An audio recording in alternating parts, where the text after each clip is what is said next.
मेरा आपसे सीधा सवाल है विवेक जी से, आप बोलते हैं कि मुसलमान मत बोलो उन्हें, आप वेल ऑफ इग्नोरेंस में जी रहे हैं क्या? कोई आइडेंटिटी नहीं है आपके पास या कोई पहचान नहीं है? जब आप मार रहे हैं तब पहचान नहीं है, जो मर रहा है उसकी पहचान पूछ के मारेंगे आप उसको। वो मुसलमान बेशक है, वो दूसरे देश का है। कौन है ये पागल आदमी? उसका मेरे देश के मुसलमानों से कोई लेना देना नहीं है। यहाँ पे देश पूछ के मुसलमान नहीं होता, मुसलमान मुसलमान होता है। ऐसे सवाल है, मैं जानना चाहता हूँ सर, ये आप अपने आप से करते हैं ऐसी चीजें कि कबूतर आए बिल्ली के सामने आंखें बंद कर ले, वो शत्रुबोध होने नहीं दे रहे आप किसी का? ये मतलब क्यों? सुनिए, जब सामने दिखाई दे रही है चीजें, स्पष्ट है कि पैंट भी उतारी जा रही है, आपको भी पता होगा किस लिए उतारी जा रही है, वो कलमा पढ़ाया जा रहा है, और आप बस इस पे अटकी हुई आपकी सुई कि मुसलमान मत बोलो। अरे जब है तो है। आपको ये बता दूं, पहले तो आपने इसमें लिखा कि हिंदू मारे गए हैं, मेरे ख्याल से भारतीय मारे गए लिखना चाहिए था आपको। वो नाम पूछकर गोली मारे और आप कहें कि भारतीय मारे गए। मैं आपसे दूसरी बात ये पूछ रहा हूं कि आपने कलमा याद कर लिया है? क्यों, उससे क्या हो गया? इनका कलमा याद है की किताबों के अंदर जो मुर्शिदाबाद में पहचान के स्याही छिड़क के घर जला रहे हैं, उनकी मंशा क्या है? देखिए, आप दोनों चीजों को कंफ्यूज आप कंफ्यूज हैं विवेक श्रीवास्तव, मुझको कोई कंफ्यूजन नहीं। मैं अपने प्राइम मिनिस्टर को एंडोर्स करता हूं आज कि उन्होंने भारत शब्द यूज किया, धर्म विशेष। आप जाके ना वो जो महिला बेचारी अपने पति के पार्थिव शरीर के पास रो रही है, उसको जाके समझाइएगा। आप जाके समझाइएगा। मैं किस कॉन्टेक्स्ट में बात कर रहा हूं? और आप और अभी तो रुको, क्लाइमैक्स अभी बाकी है। वेल हेलो एवरीवन, स्वागत है आप सभी का आपके अपने YouTube channel the debate nation के अंदर। दोस्तों, आज की इस धमाकेदार डिबेट वीडियो में आप सभी को देखने को मिलने वाले हैं ऑडियंस और मेजर गौरव आर्या, और हम लोग दूसरी तरफ देखने वाले हैं एंटी हिंदू कहे जाने वाले विवेक श्रीवास्तव को। दोस्तों, आज की इस डिबेट वीडियो में ऑडियंस विवेक श्रीवास्तव से काफ़ी तीखे सवाल करती है, जिसका जो है वे दे तो नहीं पाते हैं, लेकिन ऑडियंस से ही जाके भिड़ जाते हैं। उसके बाद दोस्तों, ऑडियंस और मेजर गौरव आर्यन की काफ़ी तगड़ी क्लास लगाए हैं और इतनी बुरी तरीके से बेइज्जत किया है, उसे देखकर आपको जरूर आनंद आ जाएगा। दोस्तों, वीडियो बहुत ही मज़ेदार होने वाली है, वीडियो में अंत तक जरूर बने रहें। और चैनल पे पहली बार आए हैं और अभी तक आपने वीडियो को लाइक एंड चैनल को सब्सक्राइब नहीं किए हैं तो जाके प्लीज़ कर लीजिए। तो दोस्तों, चलिए बिना किसी देरी के हम लोग मेन वीडियो को स्टार्ट कर लेते हैं। चलिए शुरू करते हैं। आपके हिसाब से क्या हो सकता है? मिनिस्टर ने भारत शब्द यूज किया है, दिनेश जी हिंदू शब्द यूज कर रहे थे। ये फर्क है, ये फर्क है। मैं अपने प्राइम मिनिस्टर को एंडोर्स करता हूं आज कि उन्होंने भारत शब्द यूज किया, धर्म विशेष का। आप जाके ना वो जो महिला बेचारी अपने पति के पार्थिव शरीर के पास रो रही है, उसको जाके समझाइएगा। आप जाके समझाइएगा। मैं किस कॉन्टेक्स्ट में बात कर रहा हूं और आप क्या कह रहे हैं? कुछ नहीं कर रहे हैं आप। बात कीजिए आप जी। देखिए, बात यह है कि क्या हो सकता है, आपने पूछा what is possible. Possible is the activation of line of control. Line of control में हैप्पी दिवाली करेंगे, तब जाके बात बनेगी, तब दिल पे ठंडक आएगी। मैं अपनी तरफ से कह रहा हूं, सरकार क्या करेगी ये कोई नहीं कह सकता, क्योंकि एक सरकार, हम लोग स्टूडियो में बैठे हुए थे जिस दिन अचानक अमित शाह जी आए और बोला कि मित्रों आज से 370-35 सेने, हमने सोचा भी नहीं था कभी। और यही ललित भाई ने मुझे बोला उस दिन कि ये कह रहे हैं एज अ कश्मीरी पंडित, मैंने कल्पना नहीं करी थी कि कभी ऐसा दिन आएगा। तो ये भी समझ लीजिए कर देंगे कुछ कि जिस ठंडक का आप इंतजार कर रहे हैं, खासतौर से विवेक जी इंतजार कर रहे हैं, हो सकता है बर्फ की पूरी सिल्ली मिले आत्मा में रखने के लिए। सबसे पहले तो आपने इसमें लिखा कि हिंदू मारे गए हैं, मेरे ख्याल से भारतीय मारे गए लिखना चाहिए था आपको। वो नाम पूछकर गोली मारे और आप कहें कि भारतीय मारे गए। इसलिए क्योंकि जिसने मारा, आप उसके मंशा के हिसाब से एक्ट कर रहे हैं। जिसने मारा वो चाहता है कि इस देश के अंदर हिंदू मुसलमान लड़े। तो जो मुर्शिदाबाद में जो पहचान के स्याही छिड़क के घर जला रहे हैं, उनकी मंशा क्या है? देखिए, आप दोनों चीजों को कंफ्यूज कर रहे हैं। आप कंफ्यूज हैं विवेक श्रीवास्तव, मुझको कोई कंफ्यूजन नहीं। आपका अगर आपकी ये मंशा कहना है कि सारे मुसलमान इस मुल्क के पाकिस्तान से आइडेंटिफाई करते हैं और इस देश के हिंदुओं के कट्टरपंथी इस्लामिक जिहादिस्ट, कट्टरपंथी इस्लामिक जिहादिस्ट, आप इसको एक्सट्रीम पे क्यों ले जाते हैं? अपनी बात पूरा कर लेने दीजिए। आने दीजिए अमित जी, इनको 1 मिनट दिया है। देखिए, बड़ी सीधी सी बात है। अगर आप ये कहना चाहते हैं कि इस देश का मुसलमान चाहे बंगाल में हो या कश्मीर में या यूपी या बिहार में, आप सुनिए, हाँ या ना में जवाब दीजिए। मतलब ये नहीं, जिसने मारा वो मुसलमान। नहीं, 1 सेकंड सर, ये आप इनको समझाएंगे, इनको समझाइएगा जाके। बिल्कुल, मैं आपको एड्रेस दूंगा, इनको समझाइएगा। सर प्ले कीजिए इसको, इनको समझाइएगा जाके जो आप ये बात कह रहे हैं। ये प्ले कीजिए। नहीं, 1 सेकंड रुकिए, ये प्ले कीजिए, प्ले कीजिए इसको। और उसने गोली साइड में रख के उससे पूछा हिंदू है कि मुसलमान। मुसलमान है तो पहले कलमा पढ़ के दिखा। जैसे हमें पता ही नहीं, हम पीछे पलट के देखे हो क्या रहा है, हम उसकी तरफ स्माइल करके पूछे भैया क्या हुआ, यार हिंदू है मुसलमान। मैंने कहा हिंदू, मार दिया।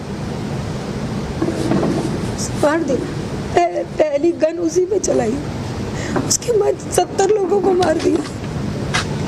क्यों मार दिया? रखिए अब इस चेहरे को फ्रीज करके यहां पे रखिए। इनके सामने रखिए, इनको जाके समझाएंगे आप। जी। इनको जाके एड्रेस दूं, आप जाएंगे इनको घर में समझाएंगे ये बात जो आप कह रहे हैं? नहीं। मैं आपसे दूसरी बात ये पूछ रहा हूं कि आपने कलमा याद कर लिया है क्या? क्यों, उससे क्या हो गया? इनका कलमा याद करें तो एनसीईआरटी की किताबों के अंदर लाजमी किया जाएगा कि कलमा बच्चों को सिखाओ। कॉन्स्टिट्यूशन याद करने की जरूरत। एक सेकंड। इस मुल्क में कॉन्स्टिट्यूशन याद, तो वो जब पूछेगा आपसे कलमा सुनाओ तो कॉन्स्टिट्यूशन सुनाएंगे। और यहां बात नहीं रुकी थी, कईयों ने कलमा सुना दिया था, शायद उनसे पैंट उतारने के लिए कहा गया था। विवेक श्रीवास्तव कह रहे हैं कि वहां पर जब वो कहे कि कलमा सुनाओ या पैंट उतारो तो कॉन्स्टिट्यूशन दिखा देना। साले का खोपड़ी तोड़ साले। ये बात मेरे समझ में नहीं आई सर, लेकिन अब जरा यहां पे आपसे, और आप कह देंगे कि ये वॉर मॉन्गरिंग है। आप जरा यार, जो मैं एक बात आपसे समझना चाहता हूं, आपका इनसे नाम लेकर सवाल पूछिए, आपके दिल में क्या है? कल जब ये तस्वीरें आपने देखी थी, आप एज अ ह्यूमन बीइंग क्या महसूस कर रही थी? मेरा आपसे सीधा सवाल है विवेक जी से, आप बोलते हैं कि मुसलमान मत बोलो उन्हें, आप वेल ऑफ इग्नोरेंस में जी रहे हैं क्या? कोई आइडेंटिटी नहीं है आपके पास या कोई पहचान नहीं है? जब आप मार रहे हैं तब पहचान नहीं है, जो मर रहा है उसकी पहचान पूछ के मारेंगे आप उसको। तो अगर एक हिंदू, एक मिनट, अगर एक हिंदू अमेरिका में जाकर के वहां की डिफेंस फोर्सेस को ज्वाइन करता है तो वो क्या हुआ? अमेरिकी नागरिक हुआ या भारतीय? वो मुसलमान बेशक है, वो दूसरे देश का है। कौन है ये पागल आदमी? उसका मेरे देश के मुसलमानों से कोई लेना देना नहीं है। यहाँ पे देश पूछ के मुसलमान नहीं होता, मुसलमान मुसलमान होता है। उन्होंने बहुत स्पष्ट कहा, और ये शायद अमित जी की बात भी आपको समझ में नहीं आई कि हर मुसलमान के बारे में वो नहीं कह रहे हैं, लेकिन वो कह रहे हैं हर आतंकवादी मुसलमान क्यों निकलता है। अब जरा यहां पर मेरा विवेक जी से सवाल है, मैं जानना चाहता हूं सर, ये आप अपने आप से करते हैं ऐसी चीजें कि कबूतर आए बिल्ली के सामने आंखें बंद कर ले, वो शत्रुबोध होने नहीं दे रहे आप किसी का? ये मतलब क्यों? सुनिए, जब सामने दिखाई दे रही हैं चीजें, स्पष्ट है कि पैंट भी उतारी जा रही है, आपको भी पता होगा किस लिए उतारी जा रही है, वो कलमा पढ़ाया जा रहा है, और आप बस इस पे अटकी हुई है आपकी सुई कि मुसलमान मत बोलो। अरे जब है तो है वो। आपको ये बता दूं कि विवेक श्रीवास्तव कभी कश्मीर में नहीं रहे हैं, इनके पुरखों ने कश्मीर में झेला है, देखा है, और उसके बाद बात कर रहे हैं। तो कौन यहां पर झेले हुए को बता रहा है और कौन नैरेटिव सेट कर रहा है, ये आप तय कीजिएगा। लेकिन जरा मैं यहां पे कुछ सवाल, अब बहुत देर से इनके ऑडियंस के सवाल नहीं हुए।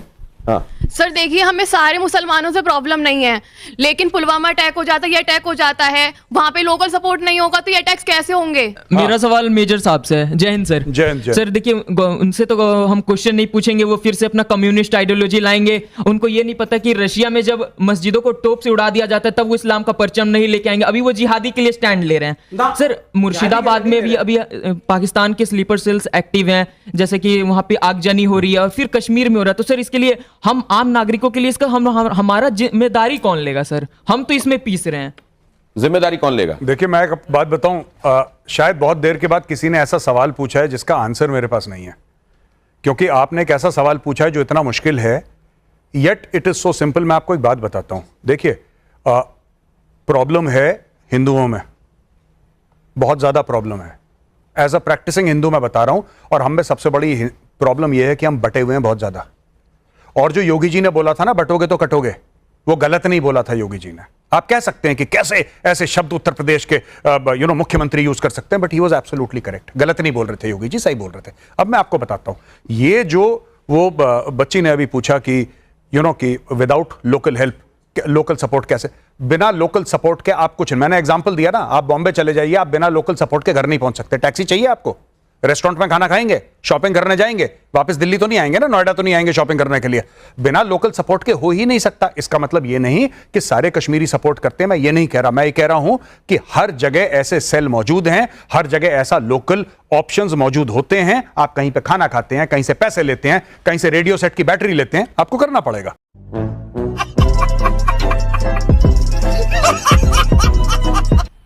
मजा आया दोस्तों। वीडियो में अंत तक बने रहने के लिए आपका धन्यवाद। तो दोस्तों, उम्मीद करता हूं कि आप लोगों को यह डिबेट वीडियो पसंद आया हो।